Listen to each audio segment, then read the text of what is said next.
Hello, my name is Keith, and this is a series of videos about healthy living. If you like these videos, please like and subscribe on my YouTube channels. Doesn't cost you a thing.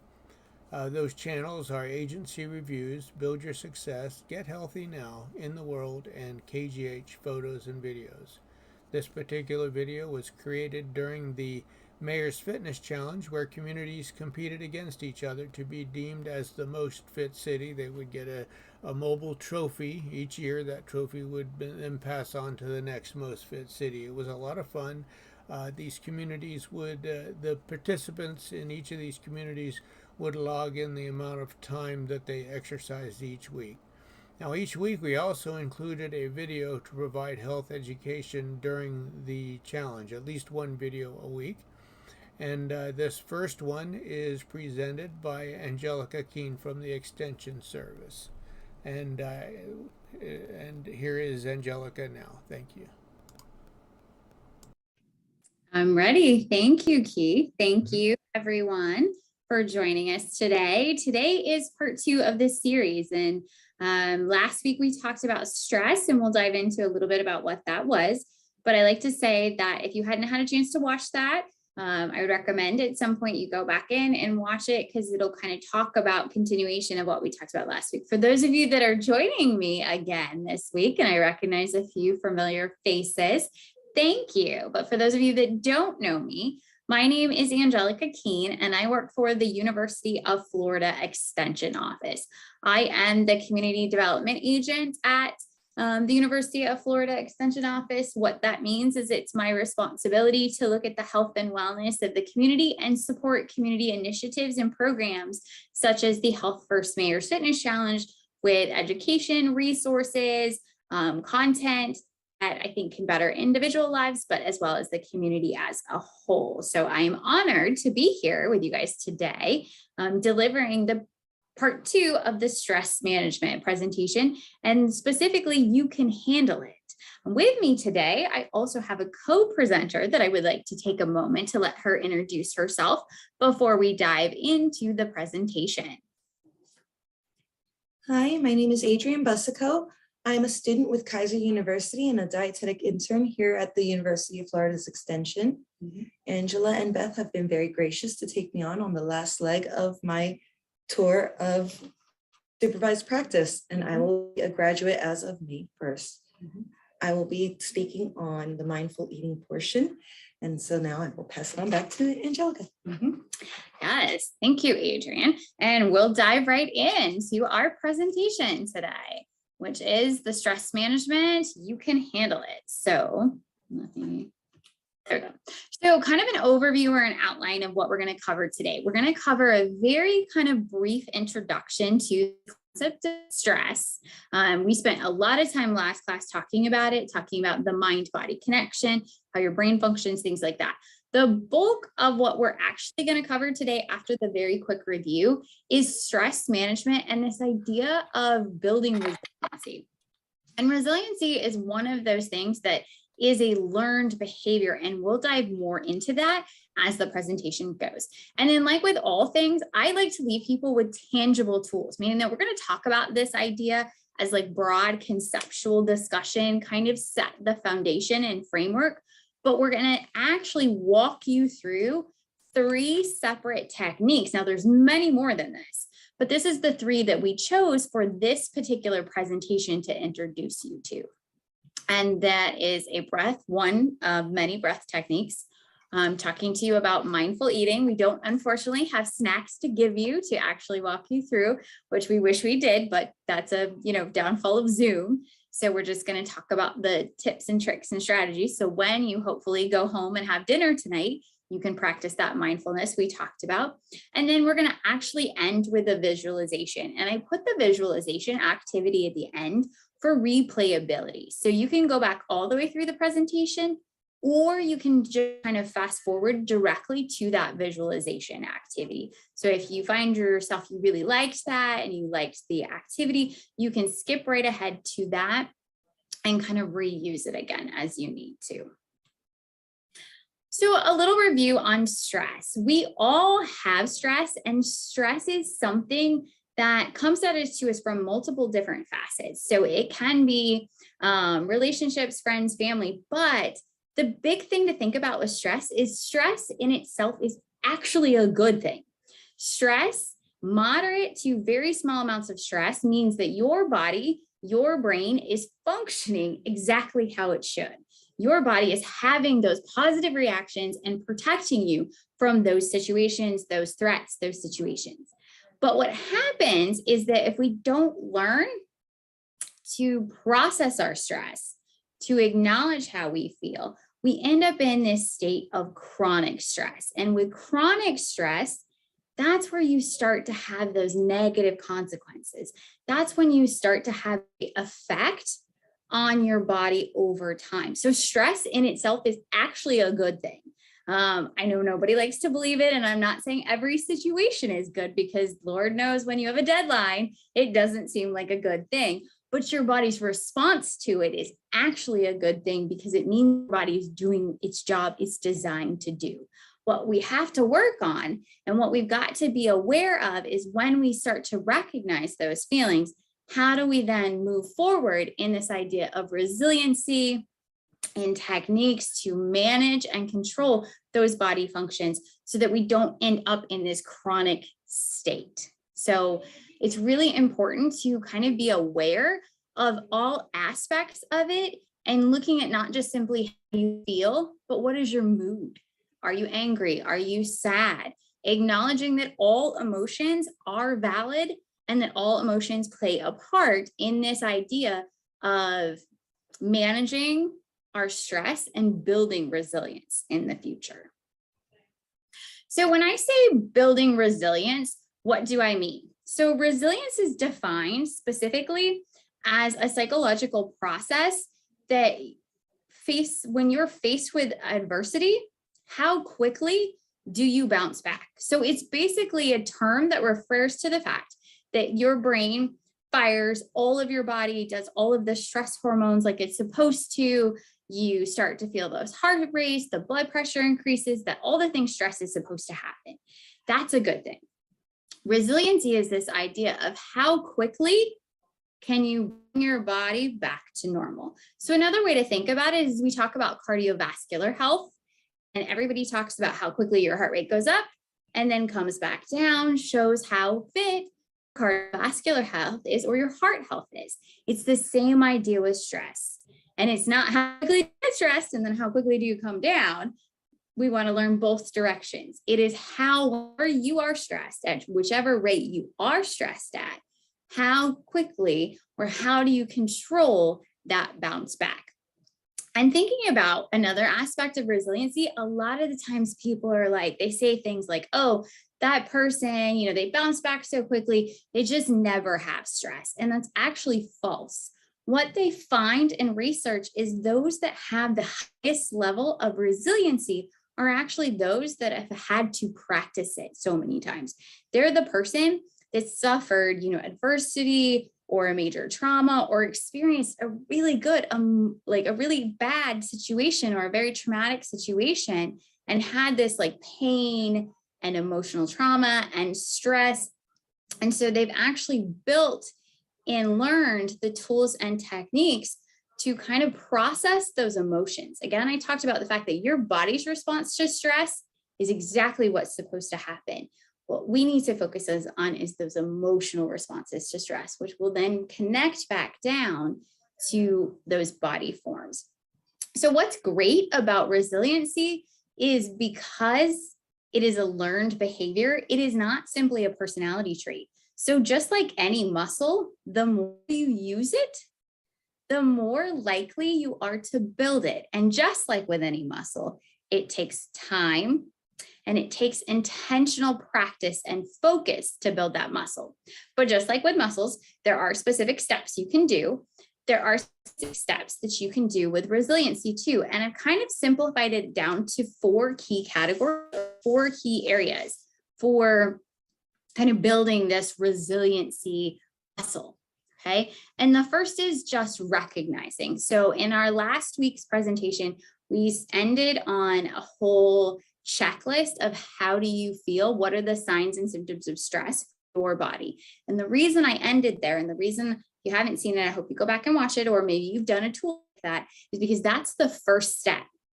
Just like with any problem, if you don't recognize you have a problem, can you solve a problem? Not usually, right? You first have to recognize there is going on. And so you first have to recognize how your body processes stress. So specifically, it might be something like, maybe you clench your teeth, maybe you increase your shoulders, maybe you get fidgety, maybe you withdraw, like any of those, but figuring out what your body does. So for example, when I get really stressed, I creep my shoulders up. Now, I wish they would climb all the way up to my chin so that everybody could just be like, hey, you're stressed. Could you calm it back down? I'd be like, that's great. But they kind of actually pull back and squeeze together. And I can tell I haven't paid attention because I'll start to get this like little pinch behind the back of my head. And it starts like this really dull headache and then progresses to a full on headache. And I realized that at some point in the day, I started to become anxious, started to become stressed. My body did what it was supposed to do, but I didn't recognize it. I wasn't aware of it, in tune for it, and I didn't take the steps necessary to kind of bring everything back to center, process those emotions, process that situation, whether that be making task lists or different things. We're going to dive into specific techniques later to actually manage that stress. But that first step is that recognizing piece. If you don't recognize it, none of these other three are really going to help you because you don't even know what you're really trying to address. So the next is fostering this idea. So once you've recognized it, you've got to foster this idea of that wellness is not simply a body. Wellness does not mean lack of illness. That's part of it for sure, but that's not the only definition of wellness. Wellness is functioning at your highest level, whatever that is for you. So it has a mental component as well as a body component. And things like understanding that taking time for yourself and practicing some of the techniques that we're going to introduce you to is a form of this wellness. So a lot of terms, a term you hear thrown around a lot is self-care. And the reason people throw this term around a lot is because it helps you think about yourself. And it's just this idea of being aware of how you think, how you feel, and what you are dealing with in that time and that moment. So it's not selfish. It's not self-indulgent. It's not just simply every day I go get a massage or a facial. Like it's actually this whole idea of looking at what do you need to do to kind of look at your health and wellness and foster this idea of whole person. So it could be something simple, like maybe saying no. Somebody asks you for help and you just don't have the time today. And you say something like, I really would love to help you. I don't have the time today. Maybe next week, that's something I could take on.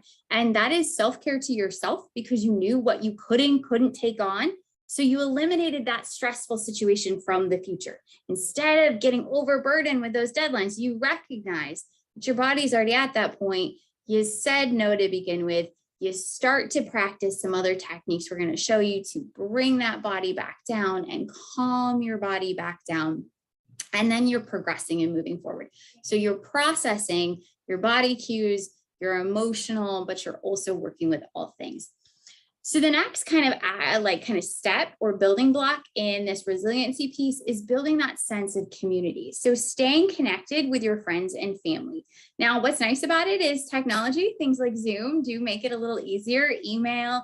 It doesn't have to be a call every Tuesday. It's whatever works for you guys, but having that sense of community or having that sense of family, whatever that means to you, is what we're looking for, because the more you share with others, human beings are naturally social creatures.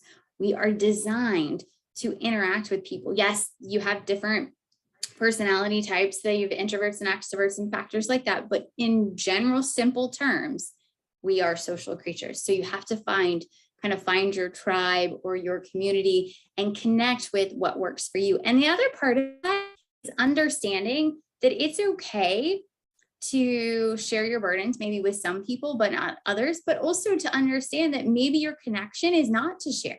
Maybe your connection is, you go to your friend or your family for the laugh or the joy, or, the kind of the moment of being present in this mindfulness that we'll talk about in a little bit later. And that helps, again, to bring that body back down to normal. The other piece of that connection is that sometimes you just need additional support, and that's okay. Meaning that there is no shame, no foul, no problem in reaching out to that professional for whatever that reason. You don't have to have a major life issue, a huge stressor, a trauma, a concern to reach out to a professional.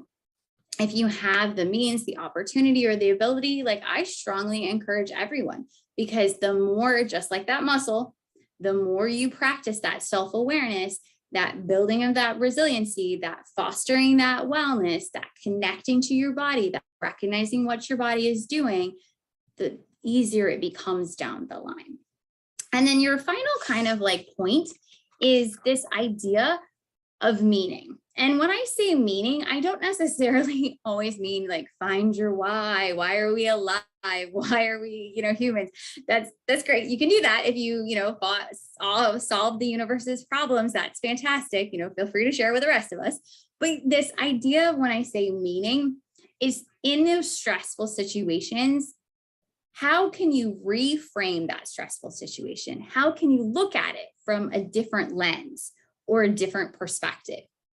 Okay, so again, we talked about earlier about this idea that stress is actually a good thing. And when you think about a stressful situation, a very short stressful situation, as a good thing, it actually changes how we process it. So for example, how many of you guys have ever been super, by a show of hands, super frustrated, stuck in traffic? Right? I know I have. It's just frustrating. You're at a deadline. But maybe reframing that conversation and say, you know what, I'm stuck in traffic, but this means I can listen to a podcast, or look, this great song came on the radio and I can enjoy. You know what? I'm stuck in traffic, but I'm right by a lake. So I'm going to roll the window down and see if I can see any birds, or, smell any fresh air, depending on the traffic you're stuck in, kind of thing. It's this opportunity to reframe this little task that frustrates you. And then when it comes to people, it's the same idea. So maybe you get really stressed or really frustrated or really angry because that person was very rude to you. Before you just let that build and you recognize it in your body, and before you let that build, maybe it's like taking that step back and saying, you know what? Wonder what was going on with that person today. I wonder what happened in their life. Not saying you have to solve it. I'm not saying you're going to fix it. I'm not saying you're going to help. I'm not saying any of that. It just mentally in your own head, before you get so angry and it stretches across your day and causes your body to get into that full-on stress response, and those symptoms start to create. And now you have to go and do it, stress technique to bring your body back to center before you ever get to that point. Stopping and thinking, maybe there's something going on in their life. It happens to me all the time when I'm talking to somebody and they're rude or short. I instantly want to get defensive. And then I take a step back. I don't know what's going on in their life. They don't know what's going on with mine. And I take a deep breath and I move forward. Okay.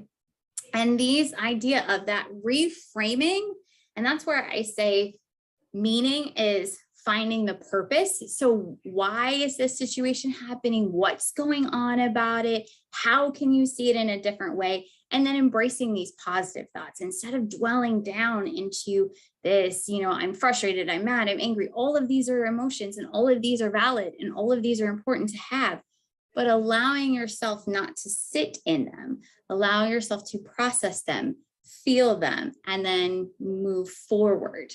Okay. And sometimes it's that simple of, I'm sorry, that I hope that person's having a better day later. And you don't carry that with you. Okay. But once you start to build into these resiliency techniques, these kind of 4 broad categories, they become more and more, just like every muscle, second nature, meaning that, when you start again, lifting those weights, you start out with 5 pounds or 10 pounds and you're like, wow, you know, like I know when I started out the other day, joking, I haven't lifted, honestly, and probably 2 years from the pandemic. My husband joked with me. He's like, are you going to be able to lift the milk carton? I was like, nope, probably not. Probably not. This is probably where I'm going to die with my little 2 or 5 pound weights. But you know, you progress, you build, you get better. Okay. And it's the same with this resiliency and these broad concepts. Now, again, these have all been talked about from this like kind of tangible theory based. What we're going to dive into now are some very specific things that you can do to then actually help manage that stress. So building on all those concepts that we just dove into. So we've divided them into 2 categories. So your first category is physical techniques. So again, when your body responds as it's supposed to stress, which is a great thing, you've got to give somewhere to let that energy go. And that's what we want to do. That brings us back down to normal and prevents that chronic stress. So you can do things like massages are good and, you know, to help kind of move the lactic acid through your body, relieve some of that tension in the muscles from where they got tight. But, you know, not everybody has that, and that's okay. You can do things like heat, using a heating pad, or take a hot shower. It does that same kind of idea. A breath technique, and there's so many. Today, we're going to introduce you to one specific option and the benefits of breath techniques in a few minutes, and actually kind of guide you through an exercise. But this is a really good one, is being aware of that breath. Exercise. I don't know how many of you have ever had that moment where you're stressed, I'm angry, I'm cranky, I come home, my husband's like, so we working out today? I'm like, no, I don't want to. And then I do my workout, all the endorphins kick in, and I'm so much better. It is proven that it actually shifts the hormones in your brain. And instead of firing all those stress hormones, you have shifted and put things back into that positive direction. So exercise is a great way to physically, a technique to reduce some of the stress. Then again, getting back to this idea of relaxation, progressive muscle relaxation. And that's just where, again, you're being aware of what do you feel in your body. So where is it stress, and actually physically releasing. So for me, it's my shoulders. So I know when I feel it, I physically do a few shoulder rolls to release the tension within that area or muscle. And that's this progressive muscle relaxation. And it's not, you know, look, everything, but it's being aware. It could be simply, you know, if you've been riding a long time, stretching out your palms, your fingers, it's whatever it is for you. Okay, so those are your physical techniques. Then you get into a component of the mental techniques. And mental techniques, again, is this idea of just focusing on what's going on in your mind. So the others kind of focus on what's going on with your body. These are trying to focus on what's going on to your mind and processing those emotions.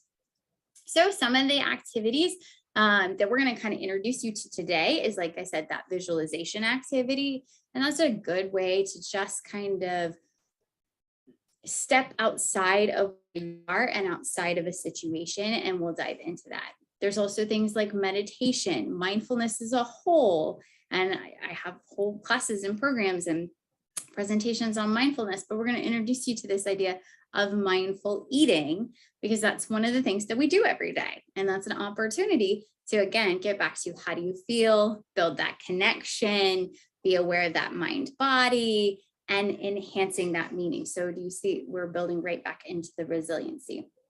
Listening to music can be a way. So it can be relaxing sounds, or it could be, you know, dance parties, all of which are helpful. Going back to my example of you're driving in the car, you get in that traffic, but then your favorite jam comes on and all of a sudden you feel better, at least for a moment. It's that kind of idea. Maybe you have a playlist that you create that's, you know, my traffic jam playlist or whatever that may be.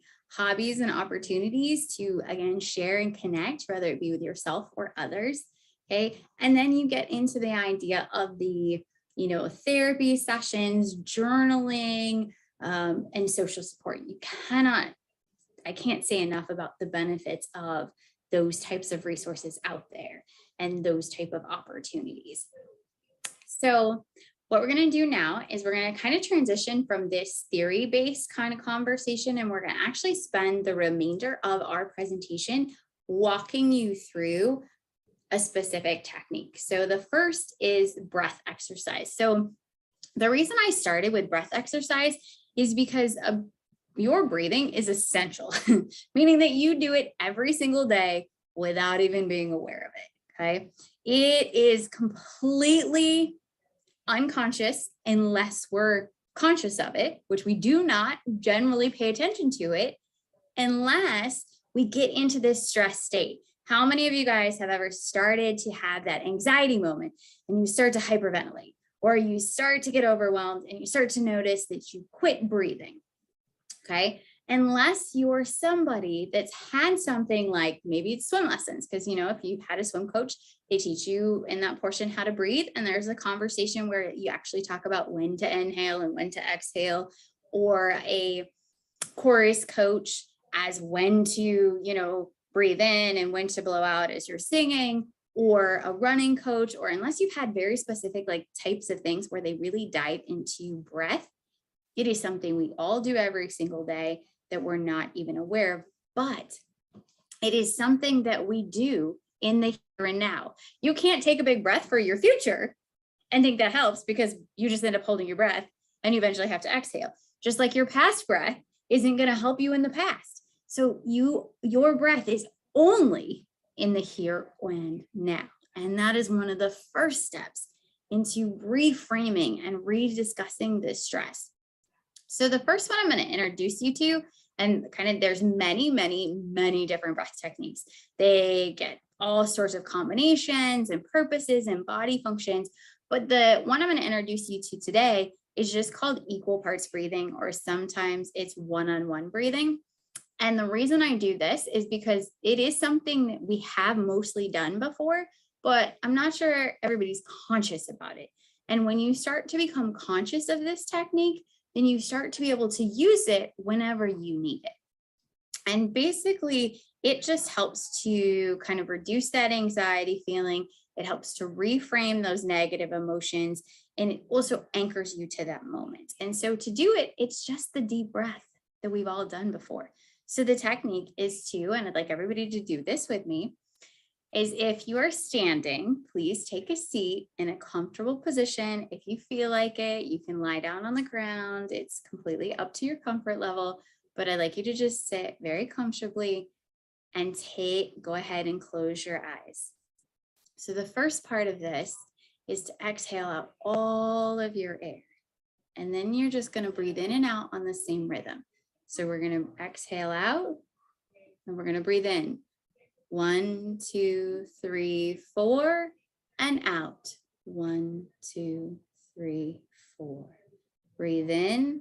1, 2, 3, 4, and out. 2, 3, 4. Breathe in. 1, 2, 3, 4, and out. 2, 3, 4. And go ahead, when you do this, take 1 or 2 on your own. And then I would like you to go ahead and open up your eyes for me. Okay. And why I introduced you to that one is because that one can be done very simply. So the next time you get frustrated by that rude person, take those few deep breaths. The next time when you wake up in the morning, take those few deep breaths to reinvigorate your day and reframe the, oh, I hate morning Mondays attitude, to reframe that. Or even it's been proven that taking those few deep breaths like that, even as simply as 3 or 4 before you go to bed at night, will actually help you to fall asleep significantly faster, because it literally brings that body back down to that center. It slows that heart rate. It controls that breathing. It tells all of your firing in your neurons and your system and your hormones that you're okay, because it's getting in that oxygen that it needs to flow through your body. Again, there's many, many, many different breath techniques, but this is kind of the easiest one to start with. And it's kind of the most normalized. You know, nobody's going to fault you if you're, you take a few deep breaths. That everybody does it. We're just not always conscious of why we're doing it or the real benefits it has to our body. So at this point, we're going to go ahead and transition to our next very specific kind of technique. And that's this concept or introduction of mindfulness. I'm going to turn it over to Adrianne, and she's going to cover this part. Thank you so much. Hi, everyone. I'm going to talk to you today about mindful eating. So we know the scientific purpose of eating is to provide the body with the energy needed for daily function. But nowadays, due to the stress of daily endeavors, we have a habit of using our food for comfort. Food has moved from being about nourishment alone, which of course adds to our stress because of the fact that it will cause us to gain weight unintentionally. So let's bring ourselves back to where we're supposed to be, where we bring mindful eating in. And that is effective to retrain ourselves to not rely on food for comfort. Got it. Thank you. You got it. And the way we do this is we incorporate the senses. With mindful eating, we focus on the body's natural cues for hunger and satiety. We bring awareness to ourselves so that we understand the effect the food that we eat has on our bodies. So when we go into mindful eating, and I encourage is there a way they can screenshot It's this? being recorded. Oh, good. Mhm. So come back to this with the actual instructions on everything to do for mindful eating. You want to involve every sense, your sight and touch, the smell of the food prior to eating.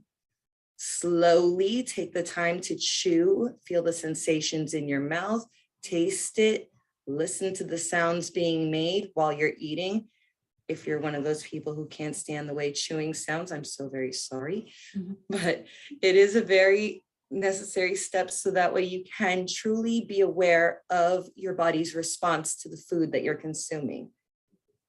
You're going to use all of your senses and experience the entire meal, because eating as a whole should be an enjoyable experience, and taking the time to actually fully invest your senses in the experience will allow you to use it for what it was meant to.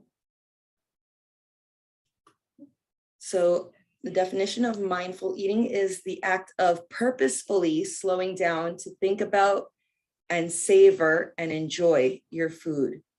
And they have actual evidence that mindful eating has been shown to reduce mindless and emotional eating. So it can, in fact, reduce stressful eating and the need to consume something in order to relieve your stress. This literature review actually goes into full depth onto all the benefits and the setbacks of mindful eating, because of course there is always benefits and setbacks. Some go into mindful eating thinking, oh, this is a new diet phase. I can go ahead and lose some weight with this. That's not the purpose of mindful eating. Unfortunately, it will not be a relevant tool for weight loss. But the benefits of mindful eating is that it changes your relationship with food. It improves it. It causes you to remember that food is for sustenance and not for comfort. And you can then utilize food and the various different types to be able to nourish your body and be less stressed and propel yourself forward as needed so that you can move on with your day and not feel like I need a bag of chips or I need a chocolate or I need a soda because I'm just stressed out and it's killing me. There's also strong evidence to suggest that it will bring more awareness to your hunger and satiety, because it does involve your mind entirely with your body as you're eating. You get to experience the sensation of feeling full. So that actually, normally when you're eating, your body doesn't really feel that sensation until well after you've gotten most of your meal done. And then all of a sudden you're like, oh, I'm really stuffed. This is way further than I meant. With mindful eating, you're slowing yourself down and giving your mind the chance to register the sensation of food in your body and make the connection that you are full and it's time to stop. So as a wrap up of it, mindful eating, the intention is to improve your relationship with food. And there's been enough study to show that it does in fact do that, and it can reduce the stress that food can bring into a person's life. Yes.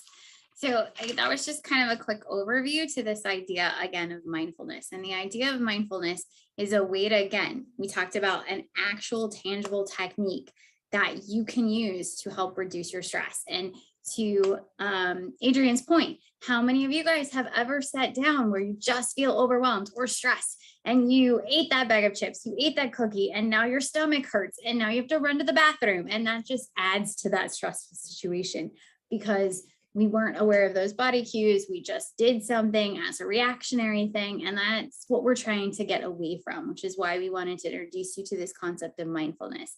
So again, if you have the opportunity to record this, to go back to that slide, she's actually kind of put those step-by-step instructions for you of what to look for when you're looking at your sight and your touch, how to inhale and exhale, to smell, what specifically when you're tasting and chewing and being aware of how much you're chewing. And then again, that sound. And you don't just have to focus on the sound of your chewing. For those of you that hate the sound of chewing, what other sounds do you hear around you? Do you hear birds chirping outside? Do you hear the humming of a fan? Do you hear your air conditioning unit? What other, do you hear other people talking in and around you? What are your family or friends saying? Is it a joyful conversation? Like, be aware of all of those kind of thing. And so the last thing we're going to end on today and kind of this tool is this visualization activity. And this visualization activity is just exactly what it sounds like. It's this idea of kind of stepping outside of your situation. I would love to say that whenever you're stressed, you can pop off and have a vacation, whenever you feel like it. Like, I'm stressed today, bye, I'm just gonna leave. I'm gonna have my pina colada by the yacht, like in all those country songs you hear. That's not a case. But what you can do is this visualization. And visualization is, again, that mindset of reframing that conversation. So what I'd like everybody to do is, again, if you're standing, go ahead and sit down and get a comfortable seated position. If you are already sitting and you feel like you want to lay down, that's fine. You're totally option to. But the idea is that you want to be as comfortable as possible. And then I want you to go ahead and take a nice big deep breath in for me, and then close your eyes for me again. Now, at this point, I would like you to imagine yourself traveling to a relaxing, wonderful place. This place could be real, a place that you visited in the past, or maybe a place that you would like to go in the future. It can be a place that completely exists in your imagination. When you go to this place, the big thing is that you feel perfectly safe. Nothing bad can happen to you there. And while you're in this place, none of those other daily annoyances of everyday life can get to you. There's no bugs or crowds or troubling issues. It's simply a place where you get to get away and let go of all those stresses and worries that you normally carry within you. While you're feeling this safety and this comfort, take a look around you, okay? What does it look like? What sounds do you hear? Imagine in great detail, what does this place look like? And remember how safe you are, how nothing bad can be brought to you, and how that feels, okay? There's no danger here. You can't be bothered by anything that is in that daily aspect of life. Okay? You are just aware of how good and positive your body feels.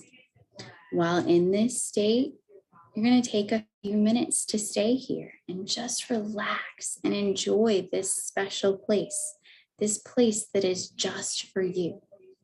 This place that now that you visited, you can remember and realize that you can come back to time and time again. All you have to do is kind of re-visualize those details, remind yourself of how this visit felt, remind yourself of your safety, and stay present.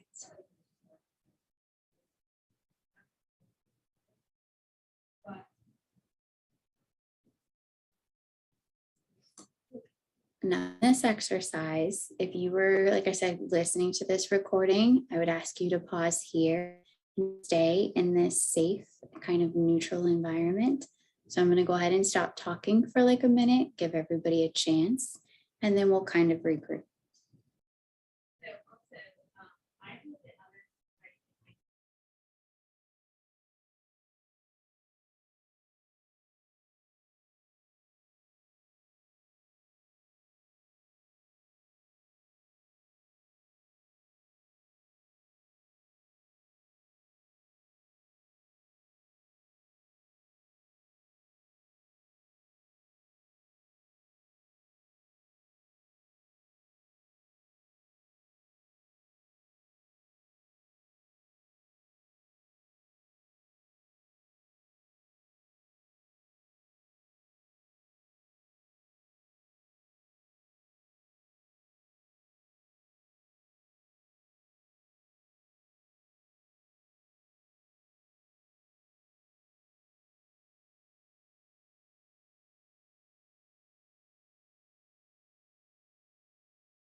Okay, I'm going to invite everybody to go ahead and slowly open their eyes and go ahead and turn your cameras back on if you're interested and join us back.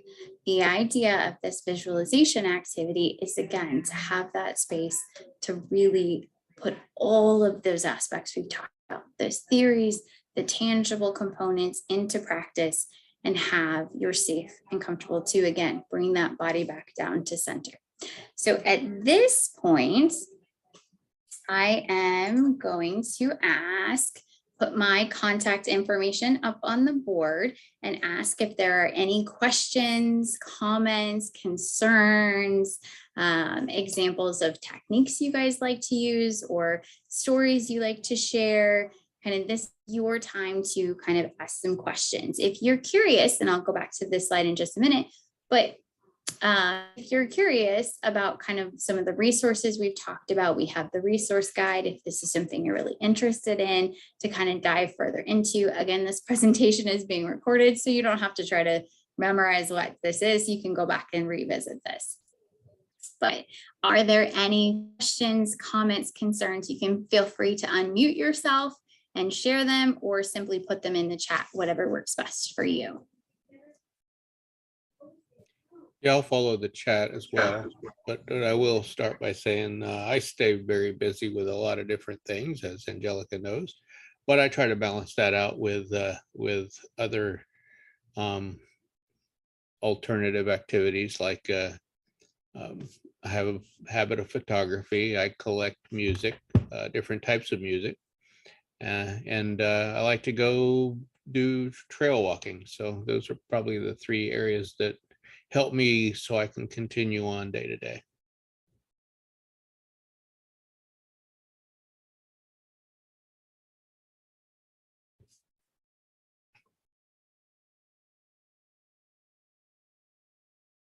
And if anybody's interested, a really good place to go walk is the wetlands at the end of Wickham. Yes, it is a beautiful area to walk. Keith introduced me to it. It's one of my new favorite hikes. So I see in the chat, somebody put that they recently incorporated breathing and love that they can take their moments of rest, kind of that moment for that brain. And that's a great way to think about it. Again, to Keith's point, you got to find what works for you. The idea of these tools, these resources, is just to introduce you to these concepts or new ideas that you may or may not have practiced before, but it is up to what works for you. Just like each person's body reacts differently to stress, each person's body will respond differently when you're building those resiliency muscles.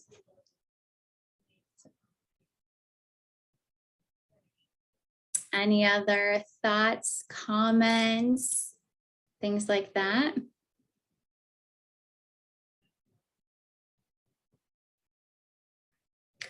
Okay, hearing none, I'm going to go ahead and ask them, say thank you for participating in the presentation. Again, my name is Angelika Keene, and that's my contact information. So if you think of anything or want to learn more, I'm always happy to help whenever possible. So at this point, if Keith, you could go ahead and pause the recording.